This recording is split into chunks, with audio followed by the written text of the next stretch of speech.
Assalamualaikum warahmatullahi wabarakatuh. Alhamdulillah wa syukurillah binikmatillah wa ala rasulillah amma ba'd. Para pemirsa sebagai sama manusia dan sebangsa setanah air rahimakumullah. Salam literasi. Kita berjumpa kembali pada kajian literasi yang berdasar pada sebuah kitab kuning, yaitu As-Siyasah Al-Isyarah fi Tadbiril Imarah. Pada pertemuan kita kali ini saya masih meneruskan babakan Al-Kalam was-Sumtu, dan ini yang paragraf terakhir ya. Paragraf terakhir ini ada 2 poin yang tampaknya penting untuk kita ketahui dan kita renungkan bersama. Wa idza ta'arradaka binaqsin, apabila dalam sebuah pertemuan atau diskusi atau dialog tersebut ada hal-hal yang menghalangi, misalnya tidak fokus atau ricuh atau bahkan lebih dari itu ada semacam konflik. Ya, ini kalau kita sandingkan atau nisbahkan dengan dunia sekarang ini, dunia internet ya, dunia medsos, ketika terjadi tawuran, katakan gitu ya, tawuran, ramenya kegaduhan diskusi terhadap satu hal, nah apa yang kita lakukan? Fa in istata'ta an taj'ala jawabu jiddan bi alfadhil hazl faf'al. Dalam kondisi seperti itu, penulis kitab ini memberikan resepnya. Apabila kita mampu untuk merespon atau terjun dalam dialog tersebut dengan melontarkan kata-kata jok ya, hazl, guruan gitu ya, faf'al, maka lakukanlah. Ini poin yang pertama tampaknya. Untuk mencairkan suasana. Ya, saya kira tujuannya seperti itu. Ya, kalau dalam hal ini dikatakan wal tazim ma'a dzalika rahbadzar'i. Dan lakukan itu secara baik, tidak malah justru ikut membuat gaduh dan ricuh tersebut. Tentu saja di sini diingatkan sesuai ukuran atau standar atau sejauh mana kericuan, kegaduhan dalam perbincangan tersebut itu. Apakah memang bisa dilakukan lontaran job atau tidak. Jadi rahbadzar'i maksudnya di sini kita harus melihat sejauh mana. Melihat siakul kalam, istilahnya kayak gitu ya, konteks ucapannya atau muktadul halnya, melihat situasinya sesuai ukuran yang bisa kita lihat. Jadi tidak sembarang melontarkan guruan. Karena apa? Ya pada faktanya guruan itu kadang bahkan seringkali justru membuat orang tidak nyaman. Nah, ketidaknyamanan ini akhirnya membuat suasana lebih runyam. Wa talaqatul wajhi, dan kemanisan atau keriangan wajah kita. Wajah kita jangan cemberut, jangan nampak galak gitu ya. Ya, kita tunjukkan wajah yang berseri-seri. Kalau ini kan memang konteksnya tatap muka, bukan jarak jauh ya, PJJ. Jadi konteksnya pada waktu itu memang untuk dialog muwajahah, bertatap muka. Kalau sekarang di era daring ini, di era medsos ini, ya kita tidak bisa menampakkan wajah. Yang penting adalah kata-kata. Dalam konteks ini kalam kita yang sesuai dengan adab etika berkalam. Wal ahwalu allati yajri 'alaiha sahibul mazhab. Dan juga kondisi yang saat itu meliputi atau melingkupi dari yang melontarkan jok, yaitu tadi melihat situasi dan kondisinya, tidak sembarang melontarkan guruan. Bihari amrin yu'limun nafsa.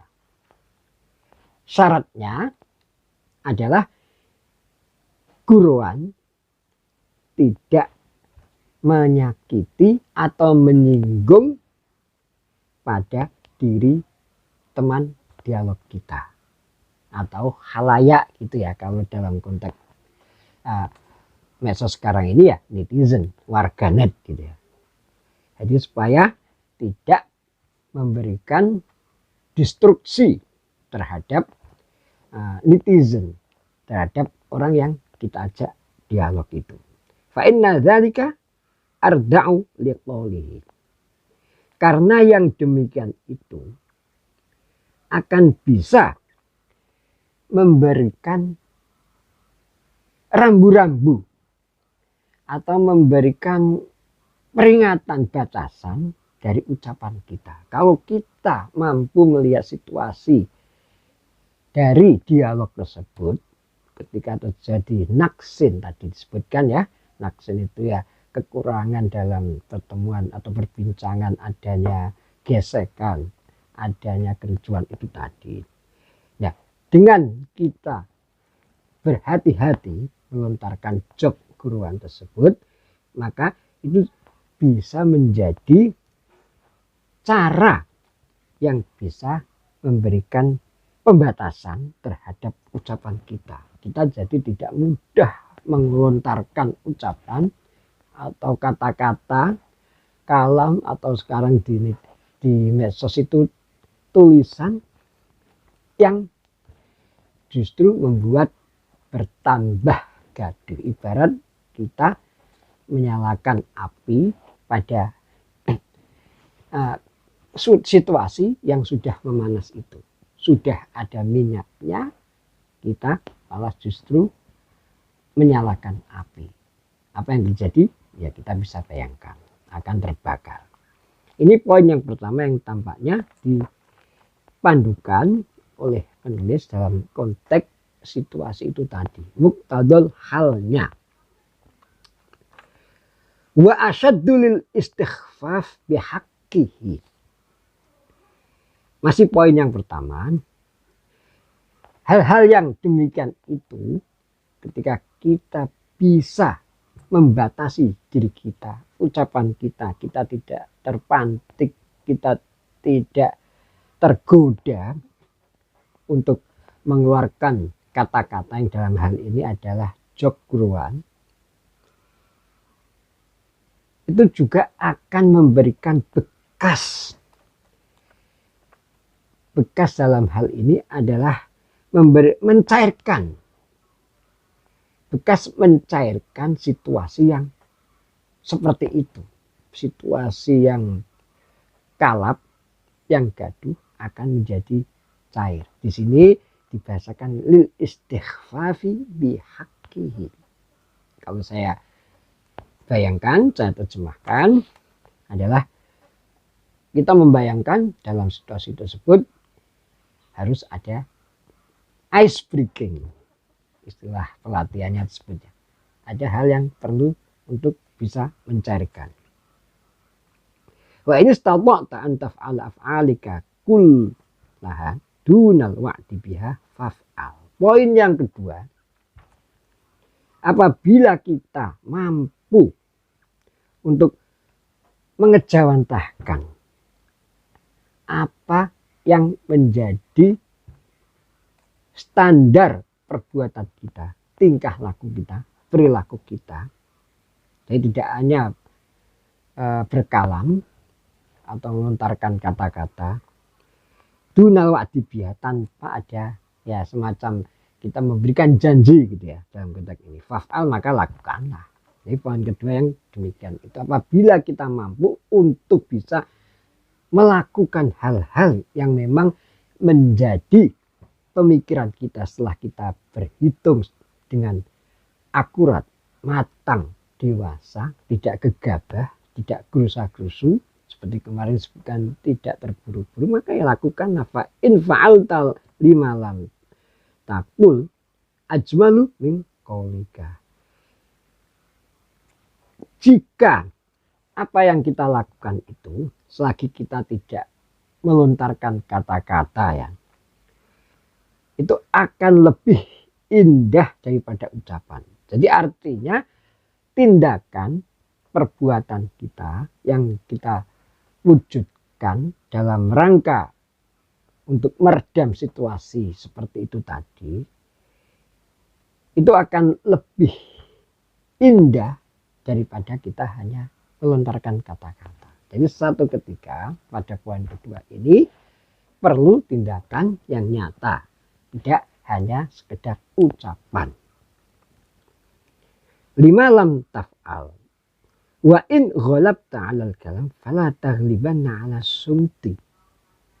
Dikatakan jika kita lebih baik atau lebih tepat untuk berkalam dalam situasi tersebut, ya kita jangan terus diam. Silahkan untuk berkalam, melontarkan kata-kata. Dan tentu saja kata-kata itu sesuai dengan standar etika yang sudah dipandukan dalam kitab ini. Jadi suatu ketika ngomong itu memang perlu. Fa'innahu azyanu fi ba'dil mahafil wa ahsanu fi katsirin minal mawatin. Berkata-kata menjadi lebih baik diwujudkan daripada diam. Itu akan bisa memberikan bekas yang indah, yang mempesona dalam sebuah pertemuan, dalam sebuah forum dialog tersebut, atau apapun yang terkait dengan ekspresi untuk berkata-kata, dan juga akan bisa memberikan kebaikan bagi kebanyakan orang. Konteks di sini dikatakan fi katsirin minal mawatin. Kalau saya hubungkan dengan situasi sekarang, muqtadal halnya sekarang ini, ya tindakan kadang perlu dikedepankan dibanding kita hanya berdiam diri, dan ini akan bisa memberikan manfaat buat masyarakat, buat netizen yang mungkin awalnya dari perbincangan berkata-kata menulis itu tadi melalui medsos, ini kadang harus diwujudkan dalam bentuk tindakan, dan itu lebih baik karena bisa bermanfaat buat mawatin dari masyarakat penduduk di satu negeri.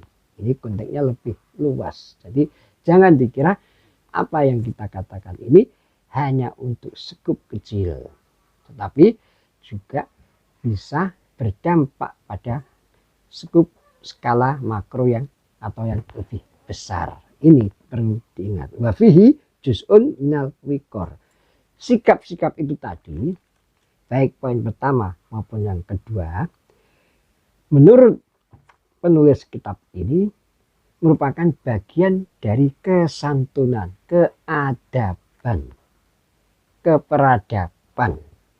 Jadi keperadaban, keadaban ini bisa ditunjukkan melalui cara itu tadi. Salah satunya ini sebagai ikhtiar dalam wujud adab-adab atau etika berkalam atau diam. Ketika situasi sedang riuh, bagaimana yang kita lakukan? Ketika terjadi saling silang pendapat dalam dialog atau dalam medsos ya sekarang ini, apa yang harus kita perbuat? Wadhallah minal amni min sakototil kalam. dan bisa memberikan rasa nyaman, menaungi kenyamanan dari saling silang ucapan itu tadi. Kegaduhan akibat dari lontaran kata-kata, tulisan, ucapan itu tadi ya, itu dengan sikap yang tadi dipandukan akan bisa memberikan kenyamanan. Terakhir dikatakan wa qad qila ahsanul balaghah as-sumtu hina la yahsunul kalam. Kesimpulan dari apa yang disampaikan kitab ini dikatakan bahwa sebaik-baiknya kefasihan atau kecakapan, kapabilitas seseorang itu diukur dari diantaranya as-sumtu, diam. Tetapi ini masih koma. Diam itu ahsan selagi hina la yahsunul kalam, selagi ucapan kalam itu tidak memberikan dampak yang baik dan bermanfaat. Kalau tidak bisa berbicara baik, maka lebih baik diam. Ini kesimpulan dari apa yang dipaparkan itu tadi, 2 poin maupun yang sebelumnya dari babakan al-kalam was-sumtu. Nah, ini para pemirsa, panduan dari kitab ini pada babakan al-kalam was-sumtu saya kira sangat signifikan untuk kita renungi dan kita coba amalkan. Ini sangat-sangat penting. Sekali lagi penting karena bagian dari proses literasi. Saat ini kita sedang diperhadapkan dengan banyaknya kajian, diskusi dalam berbagai aspek, termasuk dalam bidang keagamaan. Ini mohon maaf, lontaran-lontaran dalam konteks keagamaan ini kadangkala bahkan seringkali menimbulkan kericuhan atau kegaduhan tanggapan dari masyarakat. Ya, ini karena kita ini di era viral, sedikit-sedikit diviralkan. Nah, harus hati-hati, terutama bagi mereka yang memang dipandang sebagai ikon, pesohor. Di kitab ini memang tidak dikhususkan untuk para selebritis apapun ya, pesohor dan sebagainya. Ini dipandukan untuk semua orang. Ibda binafsik, berangkat dari diri kita untuk membangun kalam yang lebih baik. Nah, saat ini realitas seperti itu tuh bisa memberikan kita perenungan, iktibar, tafakur, peristiwa-peristiwa kericuan di tataran sosial akan bisa kita hadapi, bisa kita berikan panduan supaya tidak terjadi seperti itu. Kalau kita merujuk pada para ilmuwan, para ulama terdahulu, mereka ini seperti Imam Syafi'i, Imam Hambali, Imam Hanafi, dan ilmuwan-ilmuwan lainnya.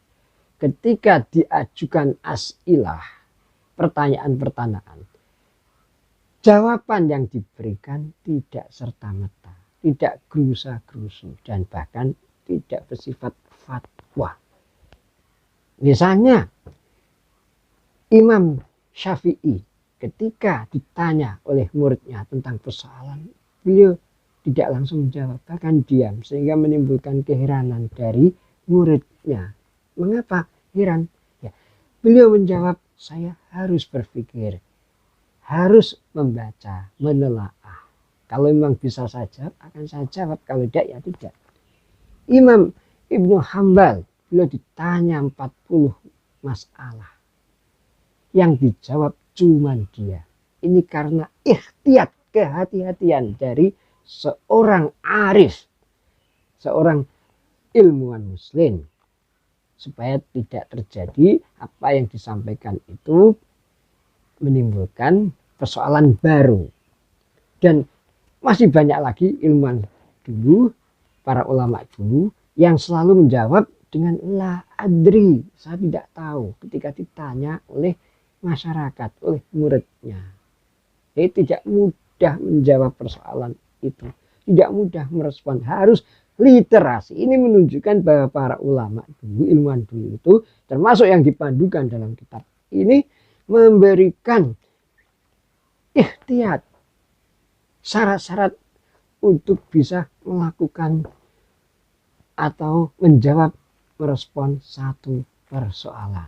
Dan ini telah ditunjukkan dengan cara langsung tindakan yang tadi disebut dengan antaf ala af'al kulha dunal wa'di, itu tadi langsung tindakan, tindakannya tidak memberikan respon tetapi nunggu literasinya. Ini artinya panduan literasi telah ditunjukkan oleh para ilmuwan dulu, para ulama yang sudah mencapai kearifan. Jadi hati-hati. Dan di tengah perkembangan ilmu pengetahuan sekarang ini, ilmu yang berkembang hiperspesialis, itu justru akan membuat kepakaran harus lebih hati-hati. Ya memang ini sudah dilakukan otokritik di kalangan ilmuwan. Kalau kita baca perkembangan neuroscience yang menunjukkan bahwa manusia itu hanya bisa dilihat dari otaknya. Ada unsur-unsur dalam otaknya yang menjadi pusat dari apa yang kegiatan manusia itu. Nah, ini artinya apa? Para ilmuwan ingin menunjukkan sekarang ini dalam berbagai bidang, di tengah situasi hiperspesialisasi, orang tidak bisa lagi generalis. Orang harus tahu seorang dokter mata atau dokter hidung itu berbeda keahliannya. Dan masih banyak contoh yang lainnya. Nah, inilah yang perlu dilakukan upaya perenungan lebih mendalam agar supaya tidak terjadi hal-hal yang justru membuat tertib sosial berantakan. Nah, ini para pemirsa, semoga kajian singkat dan sederhana ini bisa bermanfaat dan kita semua bisa saling memberikan ta'awun dan ikhtiyat, saling menolong dalam keilmuan dan kehati-hatian kita, terutama bagi mereka yang sudah mempunyai tempat di masyarakat. Semoga bermanfaat. Wal afu minkum. Wassalamualaikum warahmatullahi wabarakatuh.